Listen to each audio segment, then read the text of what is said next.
Assalamualaikum warahmatullahi wabarakatuh. Alright, nice people, kembali lagi bersama saya Rizal Jamal. Kemarin banyak sekali yang komentar di berbagai macam platform sosial media, dari Facebook, TikTok, Instagram, ya maupun juga YouTube, menanyakan, Kak, kapan lagi bikin konten yang kira-kira bisa memberikan kita motivasi, tips and trick, atau mungkin strategi-strategi tertentu dalam mengembangkan kapasitas kita sebagai milenial, atau mengembangkan kapasitas dan juga kapabilitas kita sebagai anak muda hari ini, baik itu generasi Z maupun generasi milenial, untuk menghadapi tantangan yang sangat luar biasa ke depan.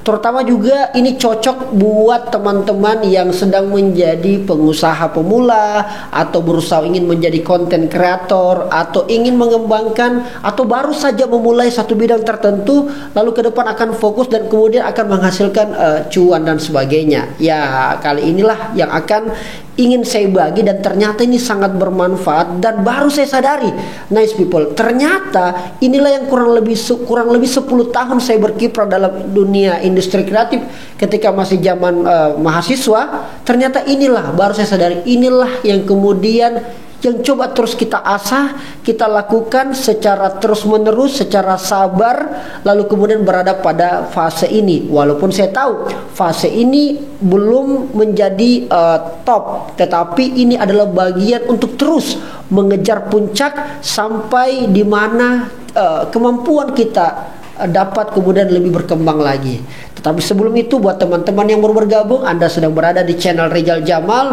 Buat teman-teman yang baru melihat channel ini, saya pastikan dan saya sarankan untuk terlebih dahulu men-subscribe, karena itu adalah bagian kita saling support dan saling melihat channel ini lebih berkembang ke depannya.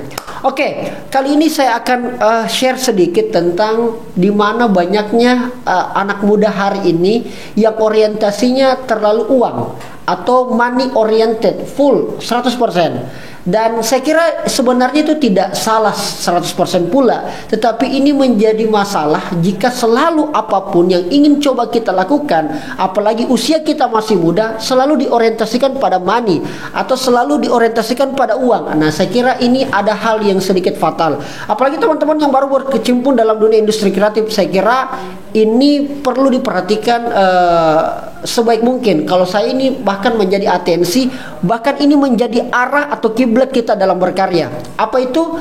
Ada 3 hal yang perlu diperhatikan buat anak muda selain orientasinya adalah uang, yang kemudian ketika kita lakukan 3 hal ini, maka uangnya datang sendiri. Dan itu yang kemudian saya lakukan dan berusaha untuk kita konsisten pada jalur itu. 3 hal ini insya Allah dapat membuat teman-teman akan merubah mindsetnya, akan merubah pola pikirnya, dan insya Allah akan merubah cara pandang melihat sesuatu yang namanya kesuksesan, cara pandang sesuatu terhadap pada karirnya. Apa itu? Yang pertama, kita sebagai anak muda, agar kemudian uang itu datang sendiri pada kita, lakukan 3 hal ini. Yang pertama adalah harus memiliki yang namanya skill ataupun kompetensi. Ini wajib, kudu, dan mesti saya kira. Hari ini ketika kemudian kita sebagai anak muda tidak memiliki skill, tidak memiliki kompetensi, maka yakin kita tidak akan dipandang oleh orang lain.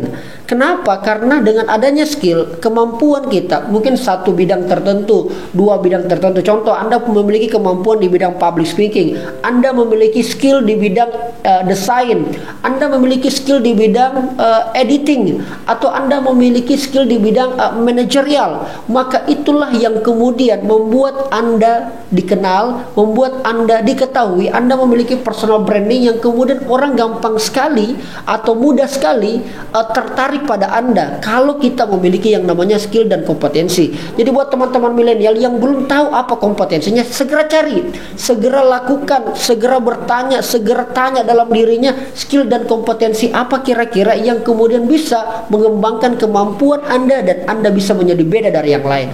Miliki skill dan kompetensi, ini penting dasar, karena kalau tidak kita akan selesai pada era atau pada lingkungan kita. Skill. Yang kedua adalah harus memiliki yang namanya koneksi ataupun jaringan. Kita adalah makhluk sosial, mau tidak mau, suka tidak suka, teman-teman pasti rasakan ketika kita memiliki sesuatu lalu kita tidak memiliki jaringan, itu akan begitu sulit terekspos atau tereksplorasi ketika kita tidak memiliki koneksi yang beragam atau koneksi tertentu untuk mengetahui atau untuk memasuki bidang-bidang tertentu. Ini penting, dan salah satu cara yang harus kita lakukan adalah bersosialisasi.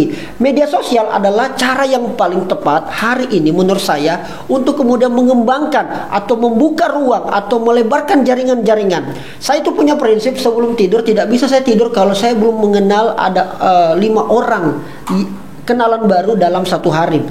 Dengan berbagai macam kalangan, dalam berbagai macam profesi, dalam berbagai asal daerah yang beragam, jenis kelamin, suku dan sebagainya. Kenapa itu penting? Karena inilah yang nanti akan membuat kita rezeki itu akan datang. Kita juga tentunya memahami dan sadar betul bagaimana pentingnya yang namanya jaringan. Oleh karena itu teman-teman, jangan pernah merasa ketika Anda sudah memiliki satu kehebatan lalu Anda kemudian merasa hebat sendiri. Karena ketika kita merasa paling hebat sendiri lagi, maka itulah awal kegagalannya kita. Makanya dengan adanya jaringan membuat kita selalu untuk mencoba membuka diri, open minded, lalu kemudian setelah itu kita memetik 1, 2 atau 3 kelebihan atau 3 efek positif dari orang yang kita temui.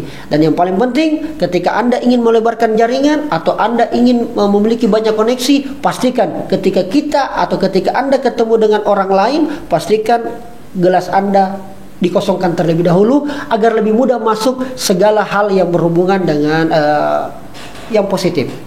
Ketiga, ini yang paling penting dan mungkin banyak orang sepelekan, dan ini tidak ada kursusnya, tetapi betul-betul dia terbentuk dari berbagai macam faktor. Bisa dari keluarga, bisa dari pergaulan, teman, latar belakang kampus juga bisa, latar belakang pendidikan. Ini sangat mempengaruhi. Apa itu? Kalau tadi sudah yang pertama adalah skill, yang kedua adalah koneksi atau jaringan, yang ketiga adalah kredibilitas. Kredibilitas ini bisa saya katakan adalah ujung atau puncak dari segala apa yang berusaha kita ingin lakukan secara profesional, lalu kemudian uang datang kepada kita kalau kita memiliki yang namanya kredibilitas. Seperti apa itu kredibilitas? Di sanalah yang namanya kejujuran, di sanalah yang namanya kedisiplinan, di sanalah yang namanya etos kerja, di sanalah yang namanya mentalitas, di sanalah yang namanya semangat. Ketika kemudian ini bersatu, bersama, berkolaborasi, maka kredibilitas kita akan jauh lebih kuat dan lebih hebat. Ketika kredibilitas kita mampu, kuat, tangguh, maka yakin koneksi mudah akan kita dapatkan, kemampuan ataupun potensi ataupun skill juga akan mudah kita asah dengan baik. Kenapa? Karena kredibilitas mampu mengelaborasi semua kekuatan-kekuatan yang ada. Bahkan kalaupun misalnya kita tidak memiliki jaringan, tapi paling tidak kita punya kredibilitas dan punya yang namanya skill. Anggaplah kita tidak punya skill, tapi kalau kita punya jaringan ditambah dengan kredibilitas, insya Allah akan memudahkan kita dalam menguasai kompetensi atau skill tertentu. Dan ketika kita ini lakukan teman-teman, kredibilitas ini saya yakin uangnya pasti akan datang sendiri. Berusahalah, cobalah sesuatu, lakukan dengan cara yang paling terbaik versi Anda. Ketika itu kita lakukan, maka yakin insya Allah rupiahnya akan datang sendiri. Dan ini yang saya betul-betul amalkan, dan saya baru sadar di 1-2 tahun terakhir ini, oh ternyata kebanyakan di antara kita, kebanyakan memang yang saya alami dan mungkin juga teman-teman, karena faktor kredibilitas inilah orang taunya kita baik, orang taunya kita ramah, atau orang taunya kita peduli dan sebagainya, itu akan multiplier effect, secara tidak langsung akan menambah kompetensi. Mungkin orangnya dia jago di bidang ini, lalu kemudian kita kenalan karena dia rasa kita punya kredibilitas, akhirnya secara tidak langsung rezeki, uang ataupun yang sifatnya keuntungan itu bisa secara tidak langsung datang sendiri. Saya ambil contoh 1-2 bulan terakhir ini, saya banyak beberapa teman itu pengusaha menawari saya untuk kerjasama bisnis, yang dimana mereka baru mau bikin bisnisnya atau mungkin sempat berhenti, sempat vakum, tapi mau angkat kembali. Saya diminta untuk kemudian bisa menjadi bagian daripada bisnis itu yang secara kelihatan kayaknya Rijal yang punya bisnis ini. Tetapi sebenarnya saya hanya support saja. Kenapa orang mempercayakan kita supaya kelihatannya Rijal yang ada di bagian situ? Itu karena ada trust. Trust itu berasal dari yang namanya kredibilitas. Dan kredibilitas itu bisa tercapai dari pengalaman, dari jatuh bangun, dari proses-proses yang membuat kita jauh lebih matang ke depan. Oleh karena itu di bagian akhir ini saya mau sampaikan kepada teman-teman milenial, anak-anak muda dimanapun berada, jika kita tidak berjuang pada apa yang jika kita tidak berjuang pada apa yang kita inginkan, maka kita akan menangis, atau kita tidak boleh menangis pada apa yang tidak kita dapatkan. Semoga ini bermanfaat. Di kolom komentar kira-kira apa yang menarik untuk kita bahas di materi atau di sesi-sesi selanjutnya. Saya Rijal, Assalamualaikum warahmatullahi wabarakatuh. Alright.